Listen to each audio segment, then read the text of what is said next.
How do both of your characters feel about how working together this season went, considering everything from season one?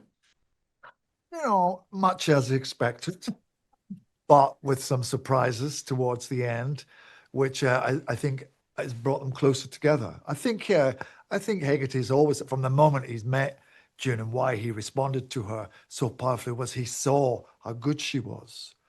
So he's always had a deep respect for her, even if that's just coming from his survival instinct of identifying what's a real danger and what isn't. But you can't just come and do the same thing over and over again. So I think the characters, because in this season, he needs June. So he has to put up with her and also make her feel secure working with him. And I think that he's grateful to her. He's grateful to her for what she does. So that's last season, she was just a real pain.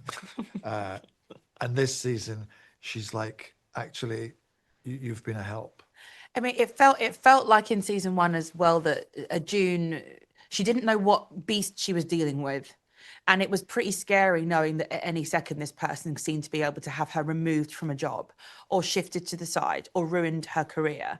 But I think because of her being in a slightly different place in her life and having gone up the ranks a little bit, there is a fearlessness to her kind of interactions with him that in the end, I think like Peter's saying, you do see bring them closer together, not in a kind of hearts and flowers way, but in a kind of mutual respect kind of way, but not without some incredibly hard, falls on the way. And of course, at the end as well, it's, pretty traumatizing. Yeah. Other than that, it goes excellently and they're best mates. Yeah. I think he thinks we can do this, Yeah. He'd rather it wasn't like this, but if we have to do this, we can do this. Yeah. I mean, never would have imagined season one that season two would end with them singing together at the bar like they are, I have to say, like that last scene. So because you left off with that, like into season three, like what would you both be interested in exploring with this dynamic? I like seeing June's life. I like seeing June's, and in a way, her life has been ravaged, as his life is full of wreckage, smoldering wreckage. And I think they can see something in each other. What is it that they see? What is it that they can reach out and touch?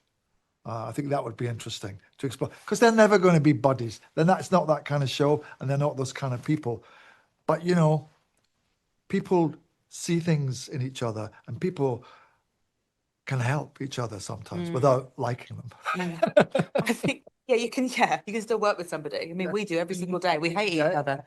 Right. I think it's interesting seeing a woman who is at a different stage in her life. Your home life, I think, as a woman in June's situation, running parallel, really changes a lot when, for example, a young little boy child becomes a teenager and is now living with her dad, or you break up with your partner and suddenly the home you go back to every night is pretty empty and pretty cold, and you become more work obsessed. And I think that's kind of what was kind of being reflected back at her from the affair with JP. It was like being seen as a person and not just being seen as June Lenker, the officer.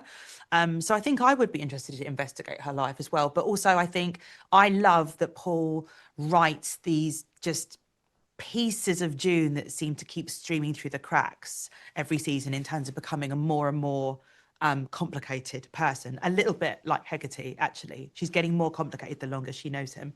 So yeah, who knows? Lots of things.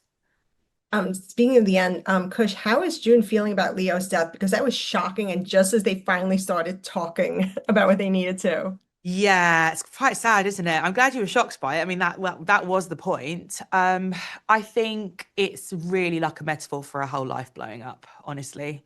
So there's got to be some kind of it feels that she hasn't really been able to achieve what she set out to do in the very beginning, which was to have to witness that awful murder of such a young kid so close to her son's age, and still not really be able to nail down the killer of it, because of what happens.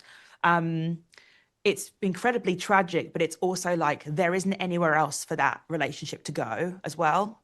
You know, it's like it's not just run its course. It's like she is no longer in her mind the same woman or the same person, and this person doesn't understand what it is that she does all day, every day. So it was really shocking to read that it was going to happen, but I also was like, yeah, what else could happen for her right now, you know?